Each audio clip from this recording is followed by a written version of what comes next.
A sociedade não sabe. As leis humanas não sabem, não atingem, mas eles sabem. Eles agora vêm me dizer. Então imagina a força que isso tem. E, por exemplo, quando surge alguém dizendo que esse negócio aí de espírito é uma bobagem, isso não existe, a pessoa tem a força de dizer, olha, eu me comunico com os meus parentes que eu conheci e convivi. Não tem como isso não ser verdade. Porque ao receber as comunicações deles, são eles mesmos, eu conheço eles, eu sei o que eles pensam, eu sei que são eles falando comigo, que eles estão me trazendo informações que só poderia vir deles. Então não é uma crença baseada numa leitura, numa palestra, é uma crença e uma prática que a gente adquire conversando no dia a dia com aqueles que partiram. Imagina a mãe de um político corrupto conversando com ele, mostrando para ele a quantidade de miséria, de sofrimento que ele está causando para a vida dos outros, dizendo para ele: olha, meu filho, pode ser que você reencarne naquele contexto miserável que você mesmo criou com as suas ações na política, por exemplo. Você criou um contexto de miséria e de dor que agora você vai reencarnar nele.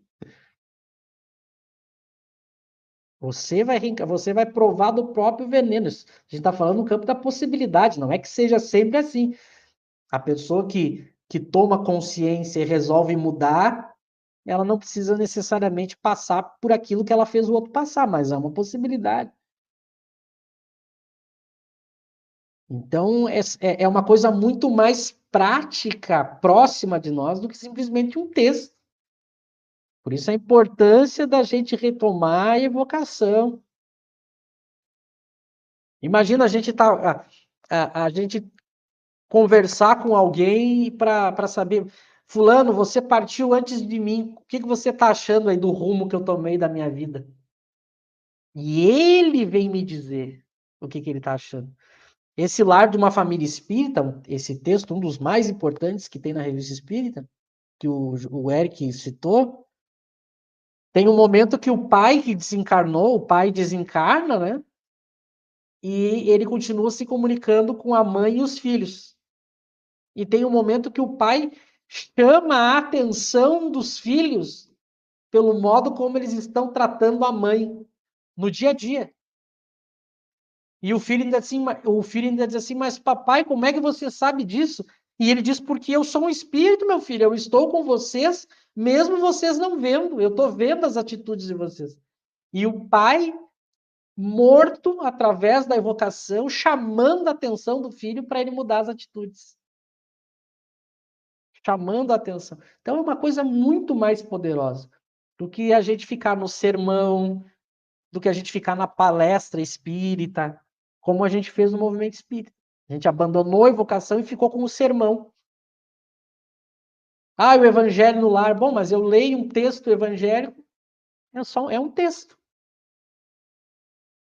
Ele pode convencer muito pouco. Agora, o diálogo com aqueles nossos que partiram antes de nós, vindo nos falar, é muito mais forte. É muito mais forte. Por isso que a gente tem que retomar uma prática de espiritismo com evocação. Com a evocação dos parentes, dos amigos e do anjo guardião. Porque eu evocar um espírito que eu não... Eu ir para a reunião mediúnica e conversar com um espírito que eu nem sei quem é, nem sei se existiu, e ele me contar o sofrimento dele, bom,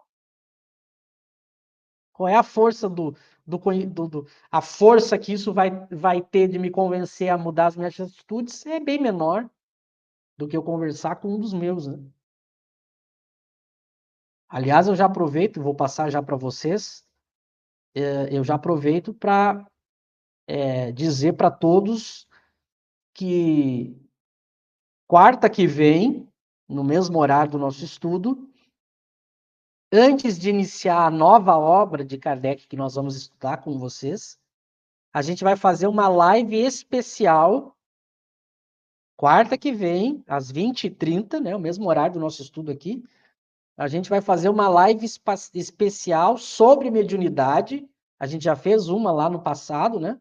Só que agora a gente vai fazer uma segunda live falando de como iniciar a prática da mediunidade. Quem quiser aprender a iniciar a prática da mediunidade, mesmo que seja sozinho em casa, vai poder nessa nossa live ter algum conhecimento que a gente vai trazer evidente das obras de Kardec, orientando as pessoas de como iniciar a prática das evocações. Quem quer aprender a fazer essas evocações do seu anjo guardião, dos seus parentes e amigos, a gente vai quarta que vem já fazer uma live especial sobre isso. Então, as pessoas podem trazer aqueles que têm curiosidade de saber, qualquer um pode aprender e praticar.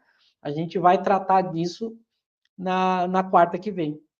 E depois da quarta que vem, nós vamos iniciar a nova obra de Kardec, que a gente vai estudar com vocês também, do início ao fim, essa nova obra. Eu deixo para o José e para o Eric comentar e já deixo aqui as minhas reflexões e meus avisos finais, né? José.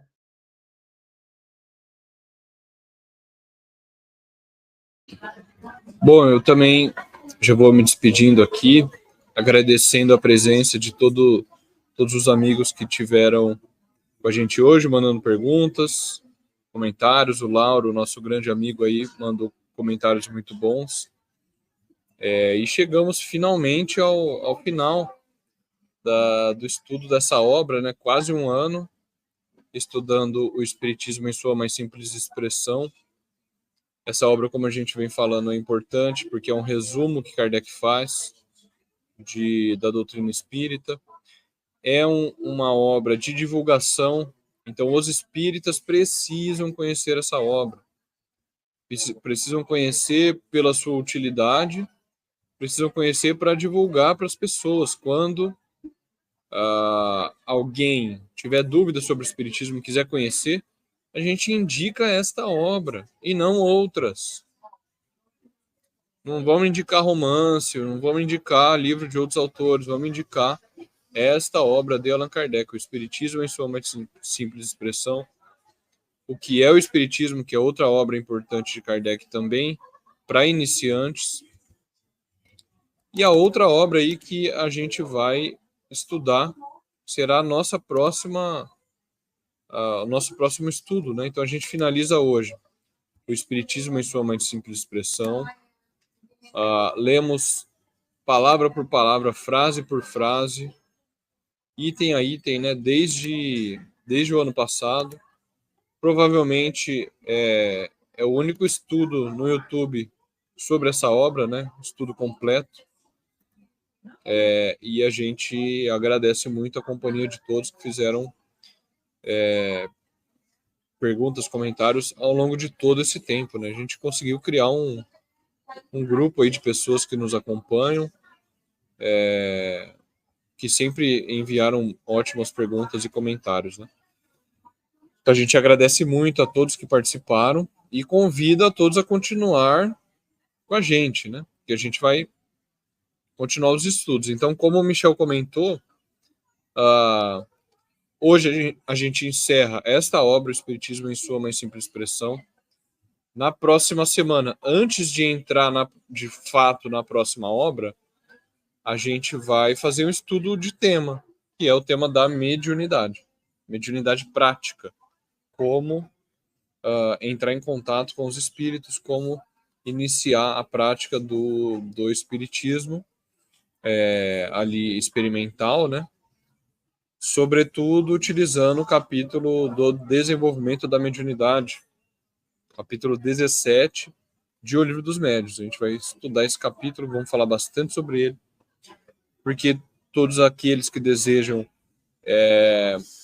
iniciar o contato com os espíritos precisam conhecer esse capítulo, porque ali está o passo a passo, quase um guia mesmo, passo a passo, né? Quase não.